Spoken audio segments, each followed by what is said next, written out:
Well, here we go again. Another part of our journey. This time we're reading Mankind, Child of the Stars by Max H. Flint and Otto O. Biner. And stretch your horizons here. And it will be a stretch for me because some of the language is being used here, but regardless of whether they got the dates right or whether we actually come from some distant galaxy or not, there's a lot of thought-provoking things to be shared here, and we have a more holistic approach to our journey of investigation and study. So anyways, introduction, a step into the future. This book is concerned with the strong possibility, almost a probability, in our measured opinions, that mankind on Earth may have had super intelligent ancestors from outer space, or from another realm. Man may therefore be a hybrid, partly terrestrial origin and partly extraterrestrial. There exist an incredible number of amazingly persuasive proofs, in quotes, in support of this theory, which are duly presented in the pages ahead. We sincerely feel we have dramatic evidence, very nearly proof, that will hopefully make a new to be forgotten impact on the mind of the reader, an impact that will even affect scientific opinion eventually. Mind you, this was written back or published in 1974, at least the one I have here. So we're talking nearly 40 years ago, 38 years ago, right? Some things have changed, some have not. Those proofs and evidence of the theory's validity will be found virtually everywhere around us. In our bodies, our brains, minds, in our histories, our archaeological and anthropological pursuits, and in many other unexpected areas of the humanities and sciences. This book might very well be titled On Tiptoe Beyond Darwin, for we have in reality extended evolution beyond the limited scope of natural selection on Earth to an expanded concept that might be called astroevolution, not theology. So astroevolution, or evolution from the stars. We wish to state at the outset, however, that we do not condemn or recommend casting aside the great theory of evolution. We believe, along with any biologist and scientist, that its basic premise apparently explains the whole progress of life on Earth from the earliest beginnings in primeval times to the amazing proliferation of creatures today, with one notable exception. That one damning exception, is the creature called man. He alone, of all species, plagues the theory of evolution and in fact shakes its foundations. For by no stretch of the available facts or even imagination can human beings be produced solely of orthodox evolution and its classic rules. Starting with Alfred Wallace, co-discoverer of evolution with Darwin, many anthropologists, naturalists, and biologists frankly admit that mankind is an anomaly, a maddening misfit in the grand sweep of survival of the fittest. His physiological body might have evolved from lower forms of animals, but his amazing brain never. Just how large a stumbling block this is to Darwin's theory will be fully explained and explored in this book, resulting in our boldly advancing a new theory, a concept of hybrid man and the early colony. Yet, we reiterate that Darwin's theory seems to cover adequately all other animate life on Earth. It only fails dismally in explaining you and me. We wish to take up another subject that may bother the reader from the start. How do two non-professionals in the fields dare to assail evolution? How can two amateurs, in quotes, so crassly defy the well-trained anthropologists, biologists, paleontologists, archaeologists, and all the other types of scientists concerned with man's origin? In answer to that, let us quote from a recent book titled Darwin Retried, in which the following words appear with our italics. Darwin was an amateur. He did not teach in a university or work in a laboratory. He did his science in his own house with no trained staff and very little fossil equipment. Thus, we see that all the latter adherents of evolution, most of them very eminent scientists, were in truth only following the theory of an amateur and unskilled in academic terms, non-professional, with an untrained mind, and compared with the latter experts and authorities who took up his tremendous basic idea with the fervor of a zealots. We are amateurs, and Darwin was an amateur. That, in a sense, equates us as having the same full right as non-professional Darwin to exercise our studied viewpoints on evolution, and to present as Darwin-like amateurs, if you wish, a wholly new theory as to the origins of man. We are not, however, equating ourselves or our or our concept with Darwin, but simply pointing out that our amateurism should not in any sense be allowed to stand in the way when our theory is being evaluated. We only ask that authorities in evolution give our theory the same due respect and on merit-only analysis as all the world's authorities have for a century according to the theory of that great amateur Charles Darwin. Along with this goes a final thought. Science Today writes, a female professor of philosophy at the State University of New York, is divided neatly into compartments and niches, specialties, quite unlike the real world. The true universe, she continues, is fused in oneness and cannot be successfully analyzed or treated in fragmentary form. If each science specialty, she concludes, restricts itself to its own selected subject matter with no serious regard for the relevance of other specialties, and with no real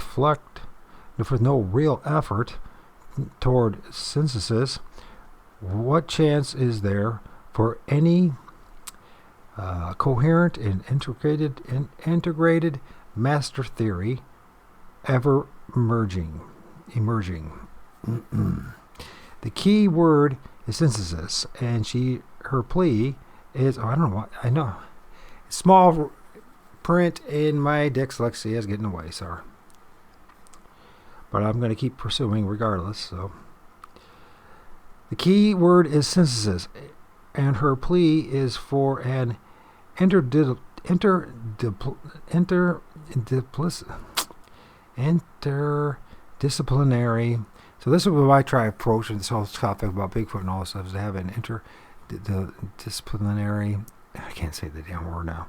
An interdisciplinary approach to all major theories, and I think we help us to understand what we're dealing with. You have to approach it a more holistic way, and this is precisely what that controversial figure, Dr. Emanuel Velikovsky, has done with his small theory shattering concept in order to bring forth a unified theory crossing all scientific lines and binding them into a whole that reflects the true oneness of the universe and its phenomena. Though utterly and savagely refuted, even castigated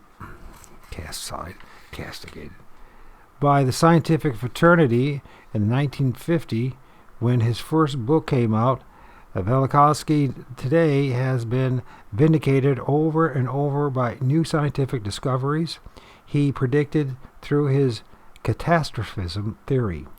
And this, another thing is that cataclysm, right? And this whole idea about this place has gone through. We talk about the Great Flood, right? And major events that erased 90% of the life on Earth in a matter of minutes, hours, in a day.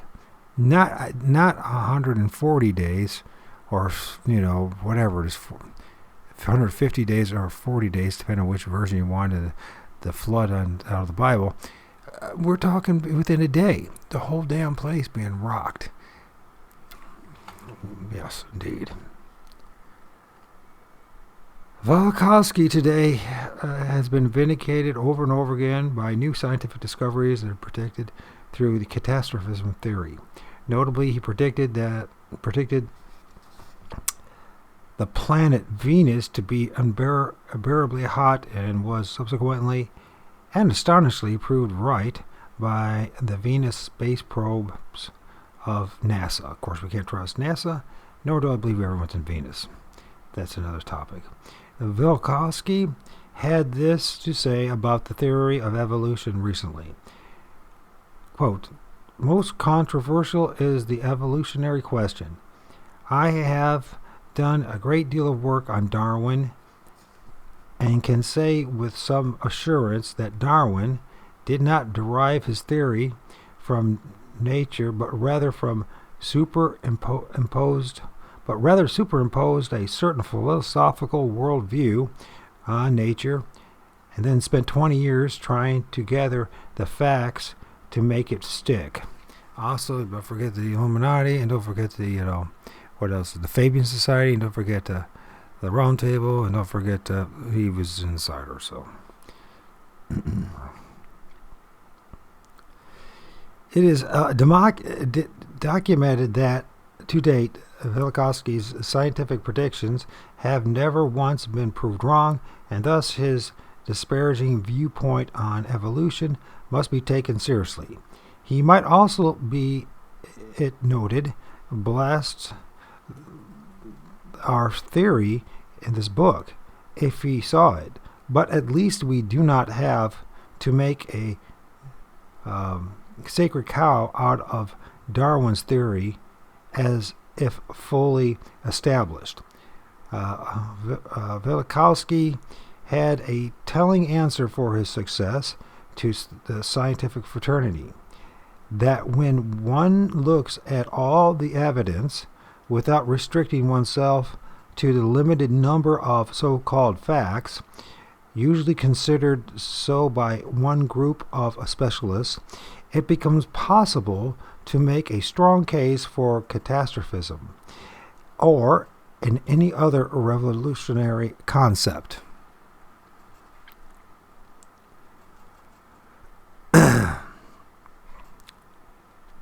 We think this would indeed apply to our hybrid man theory also, for we have examined a wide range of evidence, including many scientific disciplines and anthropology, paleontology, biology, genetics, archaeology, astronomy, anatomy, physiology.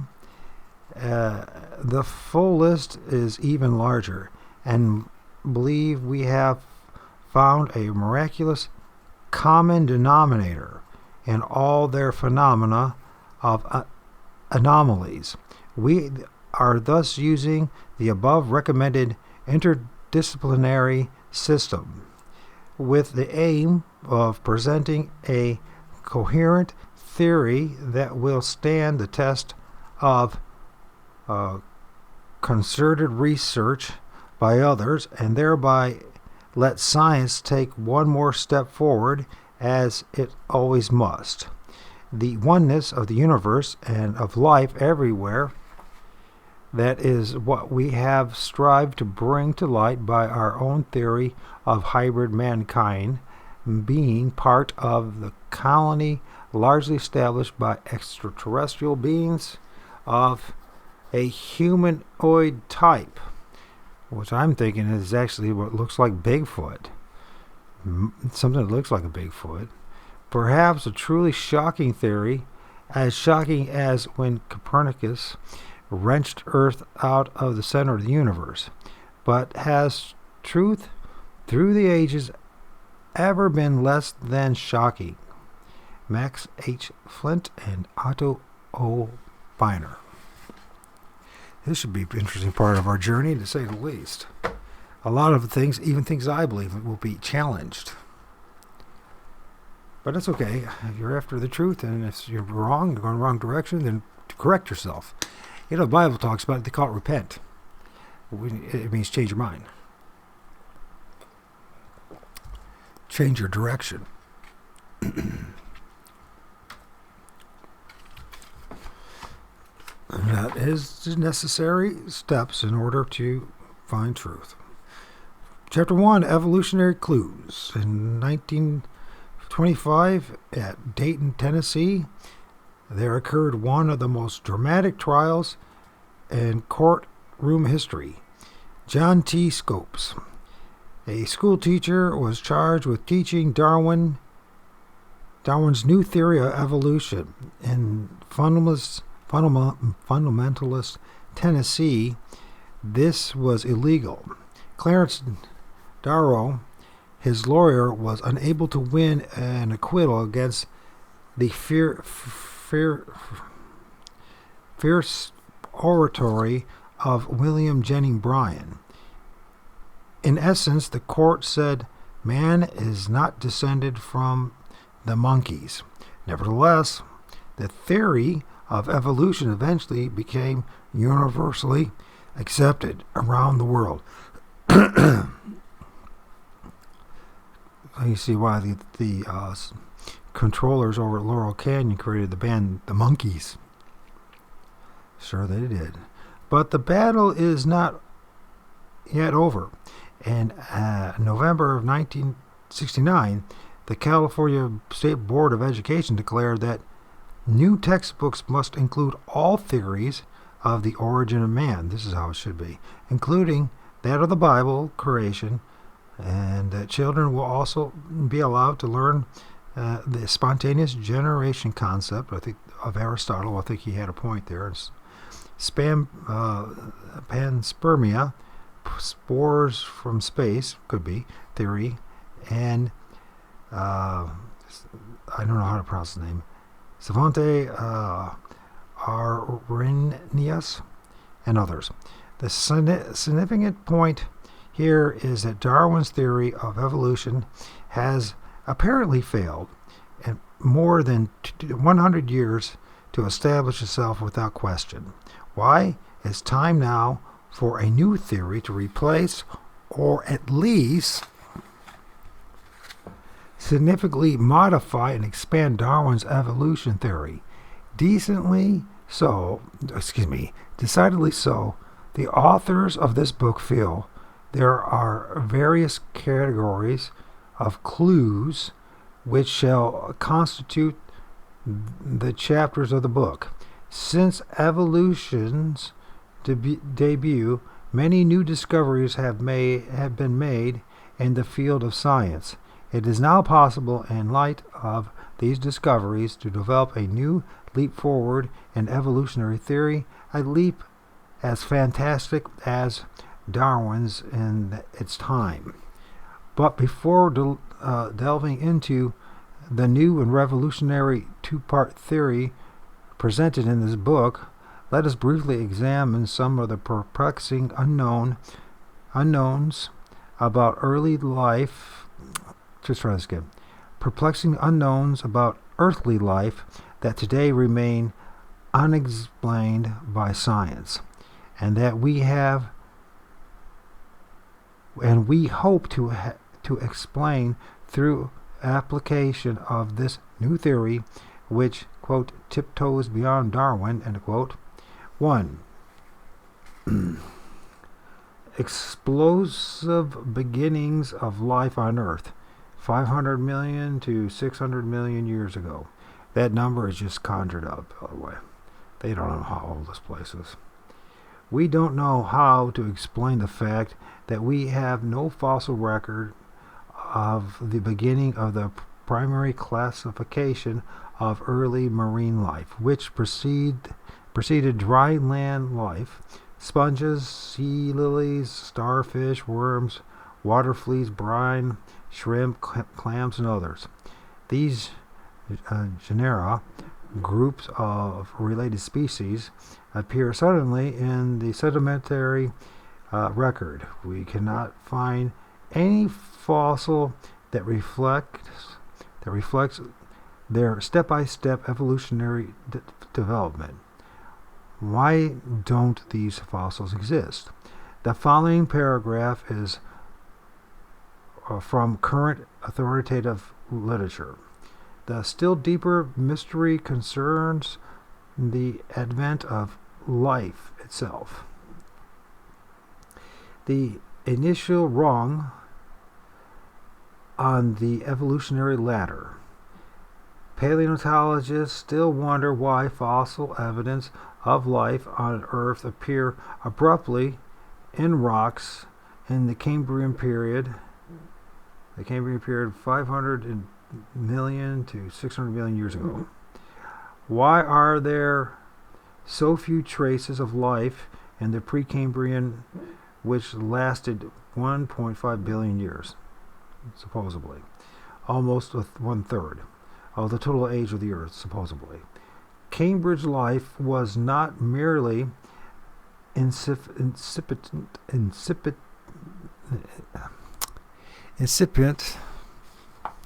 Oh my God! Was not merely incipient.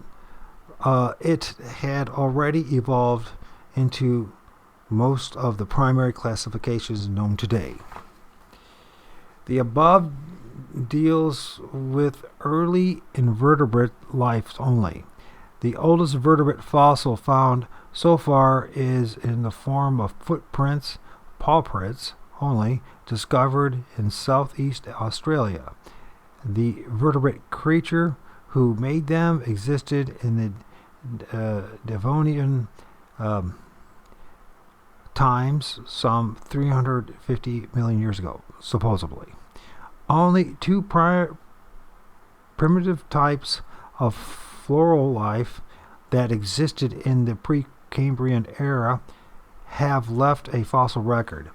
One is algae, the most primitive of plants, dated as of 1.7 billion years ago, supposedly, found in 1971 by Preston Cloud of the University of California. The second type is fossil microorganism located in rocks 2.5 billion years ago, supposedly, and possibly, though less certainly, and the rocks dated back to 3.6 billion years ago.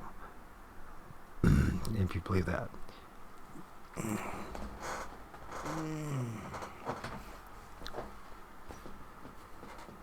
Okay, we're back.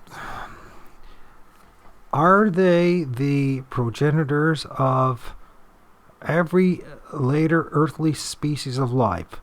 But what happened to all in-between fossil forms, which became progressively more complex during the awesome stretch of multi-millions of years in the Precambrian era?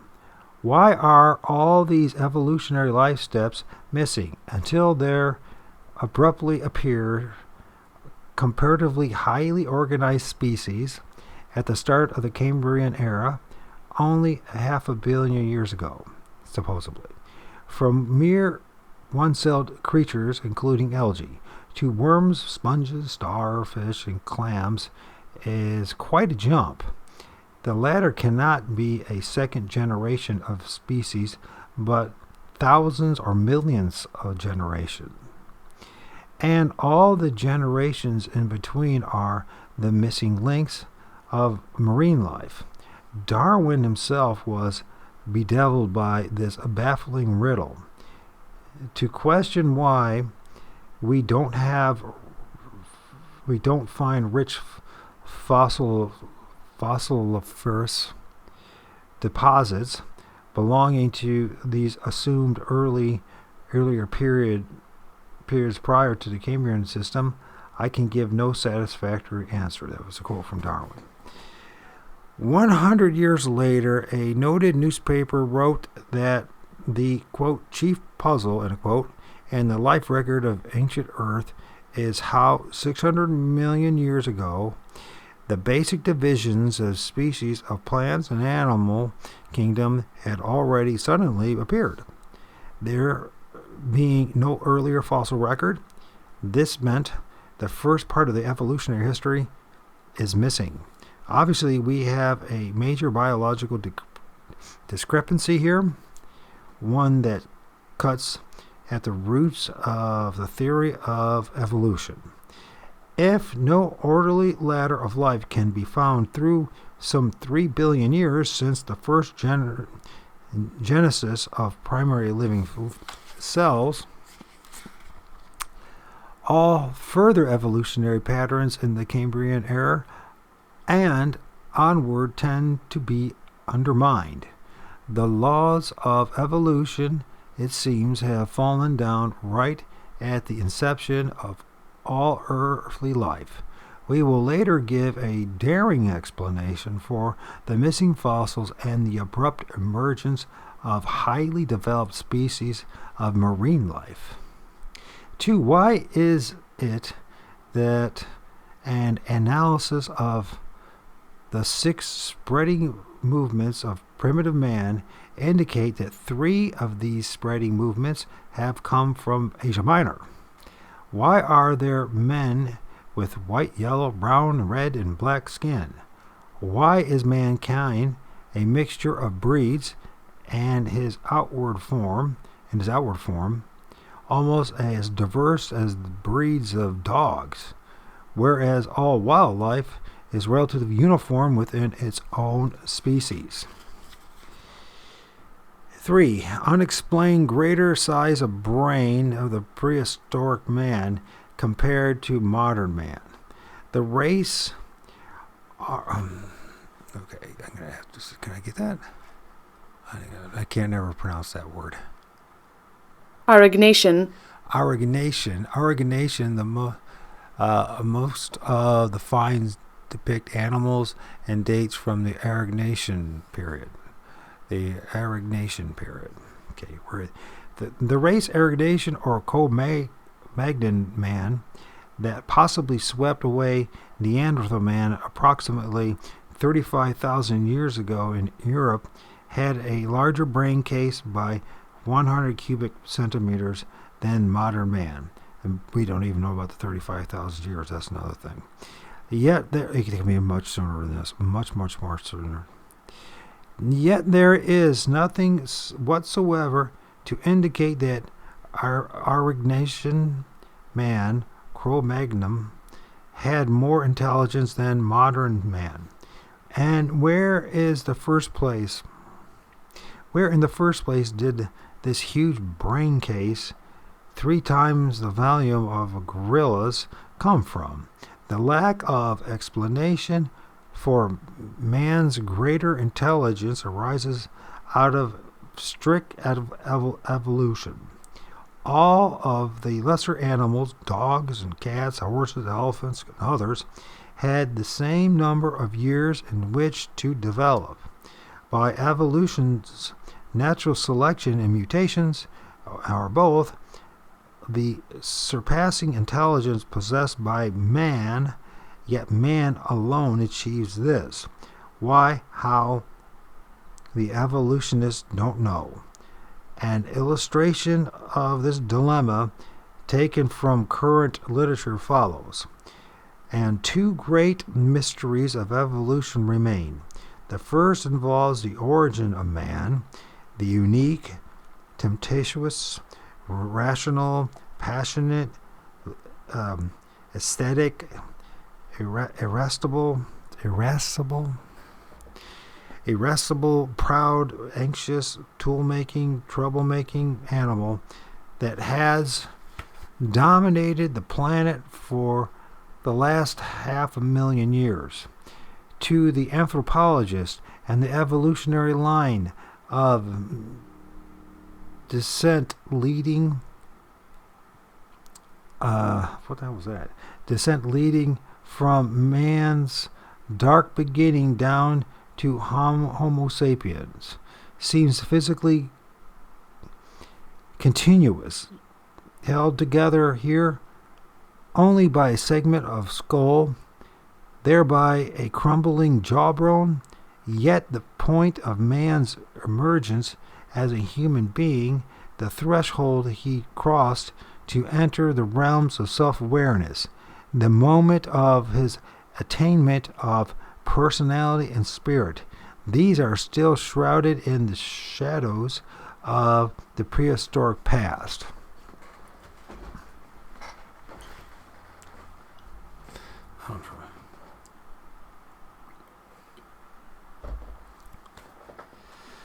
Lack of explanation for man's greater brain weight compared to other animals. Although all the other warm-blooded inhabitants of Earth have been evolving as long as humans, not one of them has a brain that is over 1/100th the total weight of his body.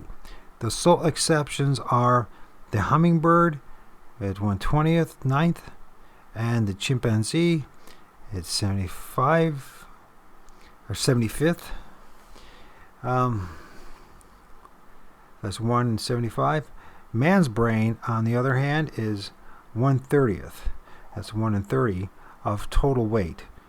Where did this great discrepancy come from?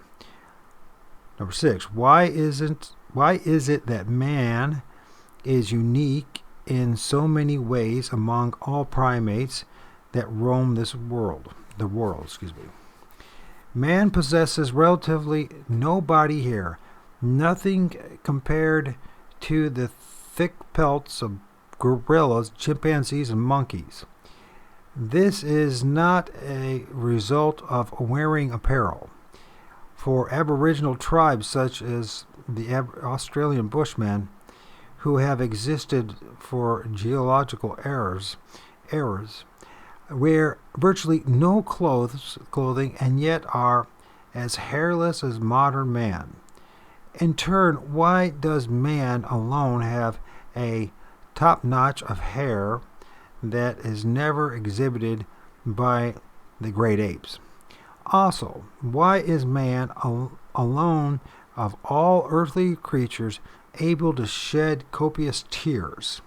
Why can only he speak words?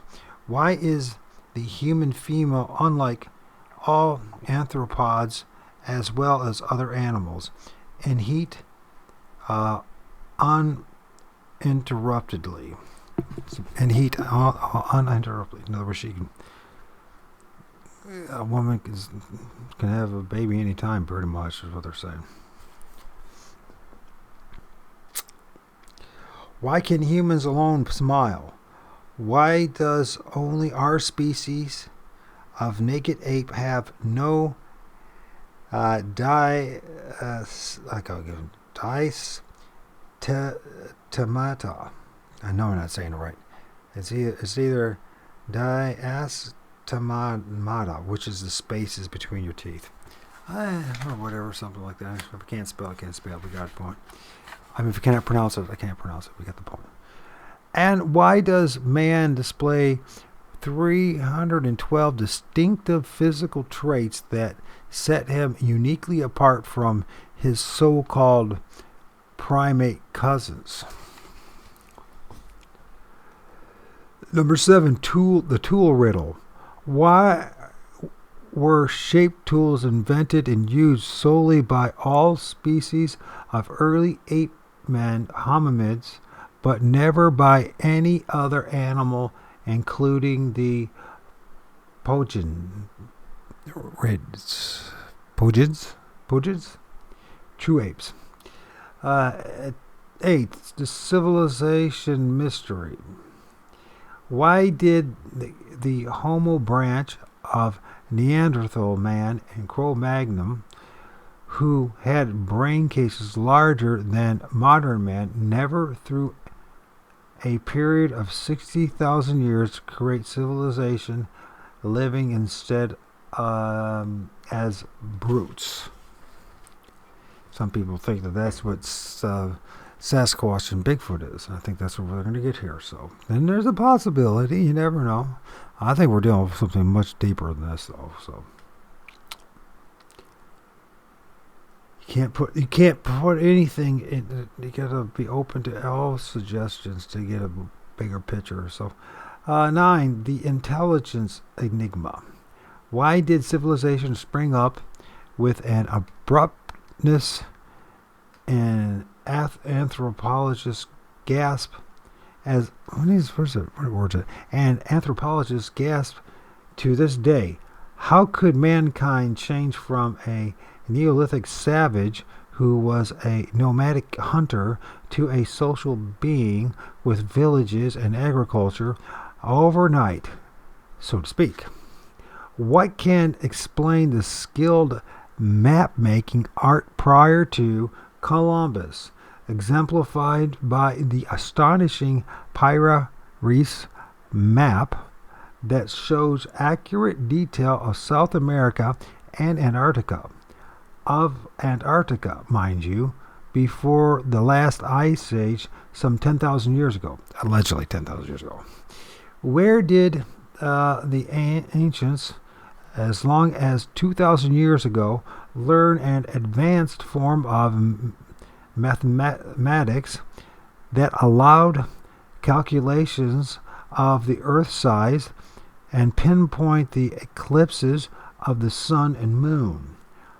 What accounts for the fact that the Mayan calendar of 1,000 years ago is the most accurate ever known, even more precise than our present calendar? How could machineless mankind in BC and early AD times perform incredible engineering feats, such as the building of pyramids and other stone structures so huge they would tax even modern machinery to duplicate? 10. Mental phenomena in man. Why is it that no ape brain, according to exhaustive tests, display the fantastic higher qualities of man's brain, such as genius, imagination, scientific inspiration, and, less flattering, schizophrenia? 11. The thinking puzzle. Why do human beings alone, apart from any animal, have religion? The exploratory instinct sparked by Curiosity alone, the sense of high destiny, the feeling that life has a meaning. 12. Mythological enigma. And now perhaps the most important ancient puzzle about mankind. Why does the mythology of every one of Earth's cultures in the past tell the same general tale? That the human race either came from the stars or that gods visited Earth and helped us launch civilization. Now that we have briefly examined 12 major unanswered mysteries of evolution, biology, anthropology, archaeology, anatomy, and such, we are ready to answer the big question. Can we develop a mutually compatible and single overall solution to these frustrating mysteries? A solution that takes into account many new discoveries of science. In short, a solution that is a new leap forward in evolutionary theory, a leap as monumental as was Darwin's. In this book, we offer such a theory which will be treated and discussed as a mutually dependent two-part theory. However, we must stress at this point that the reader will be shocked and perhaps angered by the boldness and seeming irreverence towards religion and orthodox science inherent in this theory. Fortunately, this irreverence will, by the end of the book, be revealed as nothing more than a mirage. Briefly, this new theory proposes that mankind is a hybrid between early man on Earth and men from another world. And second, that man and much of life on Earth may comprise a colony, an intentional colony, put here and nurtured here by persons unknown who came from outer space. Everything but the outer space part I don't dig. The amount of variety, mutual compatibility, and persuasiveness of evidence is supported of this theory. Why can't it be a different dimension? A parallel dimension. Anyway, to support this theory, we believe is nothing short of startling as we apply it point by point. Can man be such a star-crossed hybrid, or an extra-dimensional hybrid, or a planial? There's many ways of looking at it, to be honest with you. So why do we have to stay stuck with the extra, from the space? Why can't we think of something different? Extraterrestrial in the sense that there came from some other dimension, some other parallel universe. Maybe they just popped in from a black hole. Who knows how we have no idea. That's the problem. And whatever the source that's created us is not, it could be that we do live in a simulation in which the stars are nothing more than a light show, and beyond that there's some mechanical thing going on. Who the hell knows? Which is something we'll be talking about at some point in this journey, by the way. But it's important to build this up too. So can man be such a star-crossed hybrid? If so, in what sense is he a hybrid? The first precept of this theory is that man is somewhat like a cross between a buffalo and a cow, a cattle, or a turkey and a chicken, a turkin. In the case of man, it is proposed that the modern humans are descended from a crossbreeding or several crossbreedings that occurred many thousands or millions of years ago between super intelligent travelers from outer space and early man. That could be outer space or from another dimension. I know it's hard to think, but that way. But They say, where's the evidence for that? And there's no more evidence for that I have for that than you have this from outer space. We have a strong clue in the Bible itself, Genesis 6:2. And it came to pass that when men began to multiply on the face of the earth, and the daughters were born unto them, that the sons of God saw the daughters of men, that they were fair, and they took them wives of all which they chose, who were the sons of God. One meaning instantly lifts universal mythology and religious writings of the past from mere legend and superstition to stunning historical truth, that starmen visited Earth and mated with early females, perhaps hominids, to sire a modern human race of Homo sapiens. It doesn't have to be starmen. It could be somebody from another people from another dimension. We'll get to the. Remember, this is 40 years old, so, but it has a lot of good points to it. The moment we provisionally accept this proposal, we at once have solutions for topic headings from number 3 to number 12. Several mysteries of man's anatomical developments, 3 anthropological riddles, 3 archaeological puzzles, and various psychological and philosophical enigmas are logically cleared up. Surely a theory that can answer so many major riddles of the past simultaneously deserves closer examination.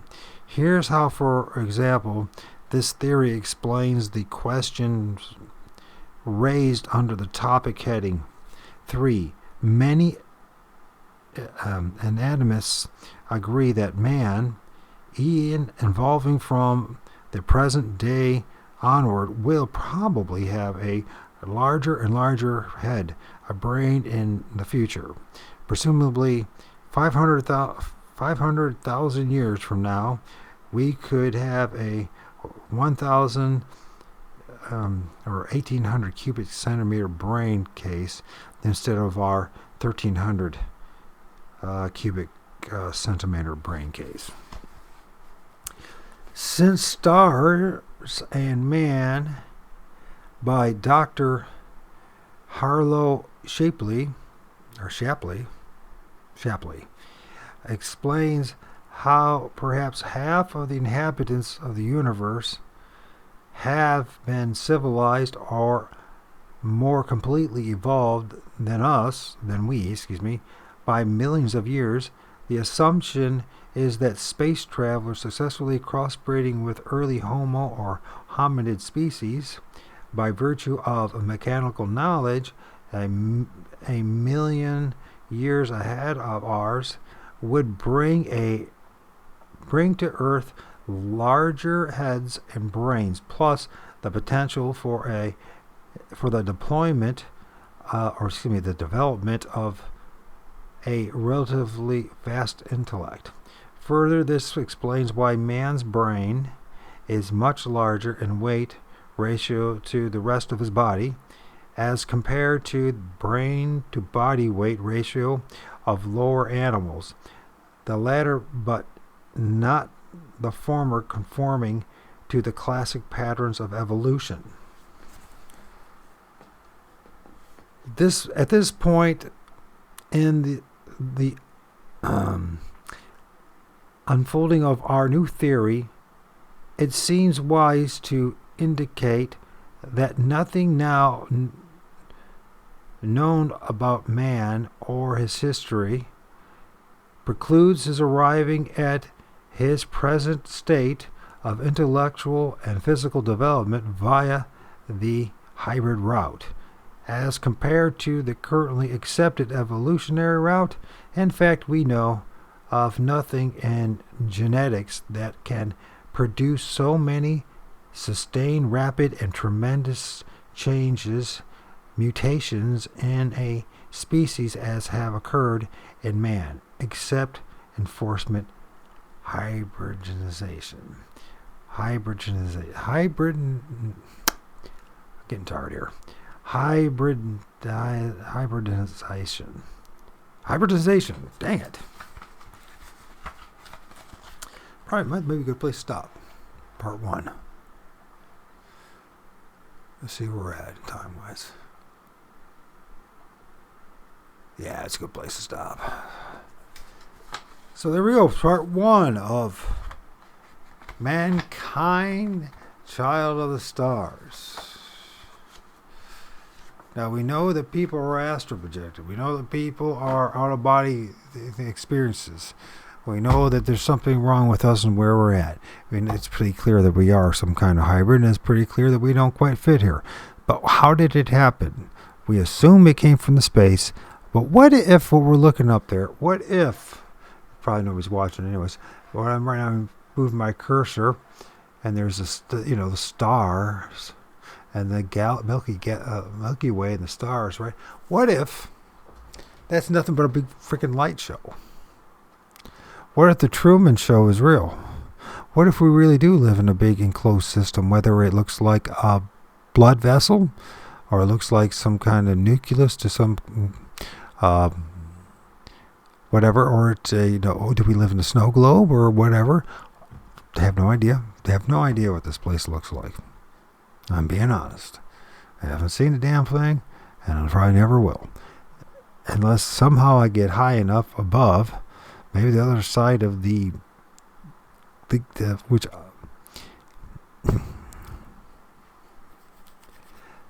that blue sky that reminds me of glass is under an immense amount of, not glass, ice that reminds me of something being under high pressure.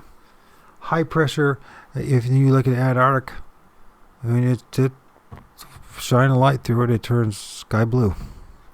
Anyways, it's something to think about. Do I know that's the case? No, but that's what I can see that's here in my reality, so why can't that not be the case? Yes, well, I had to explain why they can't get anywhere. It's too damn... Maybe that's the reason why they're spending all their time in, these tanks, water tanks, NASA and all that, doing their exercises instead of in zero gravity,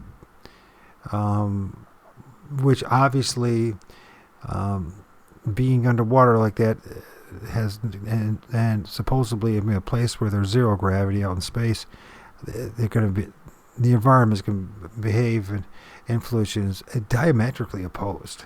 So they're actually doing stuff in water that's 180 degrees from what it must be like in space. So why would they do stuff in space? Because they know water is because they know there's water up there. That's why. So I think this is a light show right here. I think beyond this light show, there's another water world, but I don't know and I'll never know. Not in this life unless something reveals that to me, and then what? So, part 1 of Mankind, Child of the Stars. And this is going to be one crazy ride if the universe and Heavenly Father and all that it is allows me to share it with you, because it's going to take a lot. And that's not on my health, but also resources and just making sure that there's another day to do it. So, you're going to try, go all the way. Otherwise, don't even start. If you're going to try, go all the way.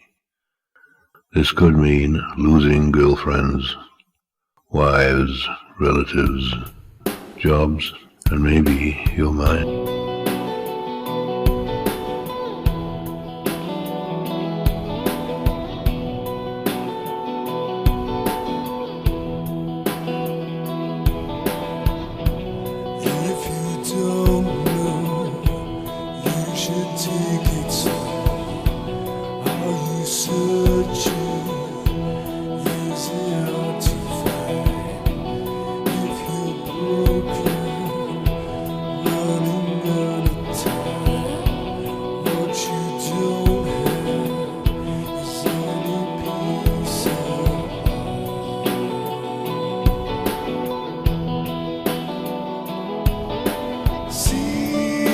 Seasons don't change.